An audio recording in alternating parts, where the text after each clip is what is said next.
ప్రభుత్వం నడపమంటే పాన్ డబ్బా నడిపినట్లు కాదన్నారు మాజీ మంత్రి కల్వకుంట్ల రామారావు. కాంగ్రెస్ అరచేతిలో వైకుంఠం చూపించిందన్నారు. రేవంత్ రెడ్డి కొత్త అబద్దాలు మొదలు పెట్టారని విమర్శలు గుప్పించారు. బీఆర్ఎస్ కు 10 నుండి 12 ఎంపీ సీట్లు గెలిపిస్తే 6 నెలల్లో రాష్ట్ర రాజకీయాలను శాసించే పరిస్థితి వస్తుందన్నారు.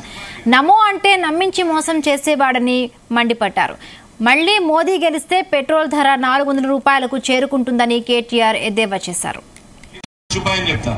కేసీఆర్ గారి ప్రభుత్వం పోయింది, అయ్యో మేము మా ఎమ్మెల్యే ఓడిపోతాడేమో కానీ కేసీఆర్ ముఖ్యమంత్రి ఉంటాడు అనుకున్నారు ఎమ్మెల్యే ఓడిపోతే కేసీఆర్ ఎట్లా ముఖ్యమంత్రి అవుతాడు. అందుకే మీకు బెస్ట్ ఉపాయం చెప్తాను, మీకు బెస్ట్ ఉపాయం చెప్తాను. ఉపాయం ఏంటంటే మీరు ఎవ్వరితో కొట్లాడే అవసరం లేదు, ఎవరితో పంచాయతీ పెట్టుకునే అక్కర్లేదు, ఎవరితో లొల్లి పెట్టుకునే అక్కర్లేదు.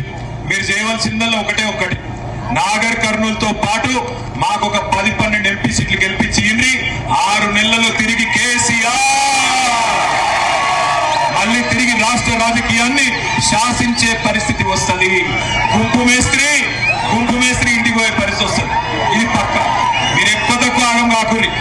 కల్వకుర్తోళ్ళు అయ్యో కరెంట్ లేకపోయా, కేసీఆర్ లేకపోయా పరేషాన్ కాకుర్రి, అయ్యో రైతు మందు పడకపోయాని ఆగం కాకుర్రి, అయ్యో 4000 పెన్షన్ ఏమైనా ఆగం కాకుర్రి.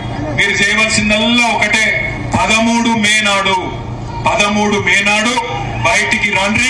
పొద్దున 7 నుంచి 9 మధ్యలో, సాయంత్రం 4 నుంచి 6 గంటల మధ్యలో మంచి చల్లటి పూట బయటికి వచ్చి ప్రవీణ్ అన్న గారి కారు గుర్తుకు బ్రహ్మాండమైన ఓట్లేసి గెలిపించి పార్లమెంట్ పంపండి.